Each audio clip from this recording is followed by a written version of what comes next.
Thank you, sir, for giving me this opportunity.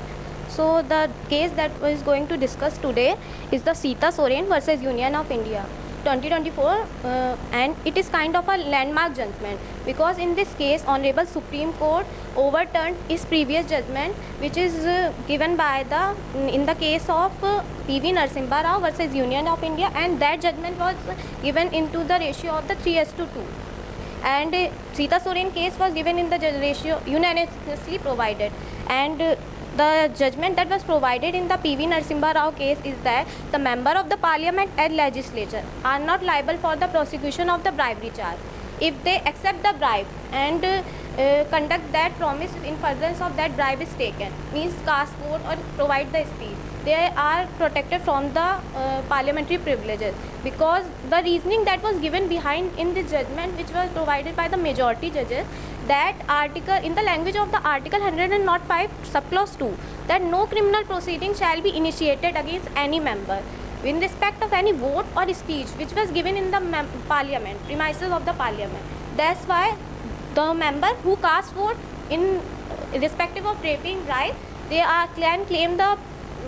can claim the protection of the article 105 subclause 2, and those who don't cast vote, they are not covered, they can't claim protection under article 105 subclause 2. So, and in this case, P.V. Narasimha Rao, the Honorable Supreme Court fails to consider the decision that when offence is going to complete, when the vote is casted or speech is made, or when the bribe is taken. So the main law point that was discussed in the case of Sita Soren versus Union of India is that when the offence is going to complete. So the major law point is section 7 of the Prevention of the Corruption Act, which states that any public servant even agrees or to take bribe or any undue advantage or attempts to take bribe, they are gonna prosecuted under section 7 of the Prevention of Corruption Act. They can't claim benefit of the article 105 subclause 2. So in the light of this law point, the Honorable Supreme Court observed that those members who take bribe or even there is an attempt to take bribe, the offence is going to complete at that very point soon in itself.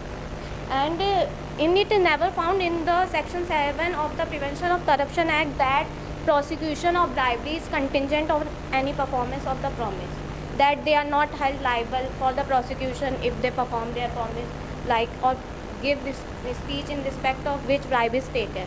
So, and Honorable Supreme Court in this case stated that since the bribe is taken outside the premises of the parliament, so it is not covered under article 105 subclause 2, they can't claim protection under this article. So a major point that was also discussed in this case, that if the bribe is taken or undue advantage is given in the premises of the parliament, so will it be covered under the parliamentary privileges or not?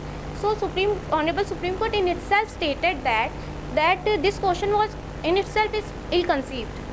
Here we are not discussing the offence or place of bribe, whether it is taken inside the parliament or outside the parliament, because we are independently dealing with the vote or speech in regard to the any statement which is made in the parliament.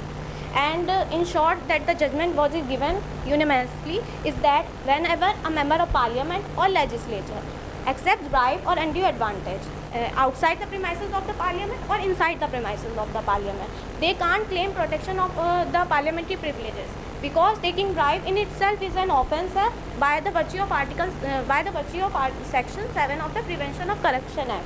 That's why parliamentary privileges would not apply on it. And the object of the parliamentary privileges is to maintain the decorum of the parliament. That's why they can independently debate in the parliament without fear of any prosecution. So that's all. Thank you.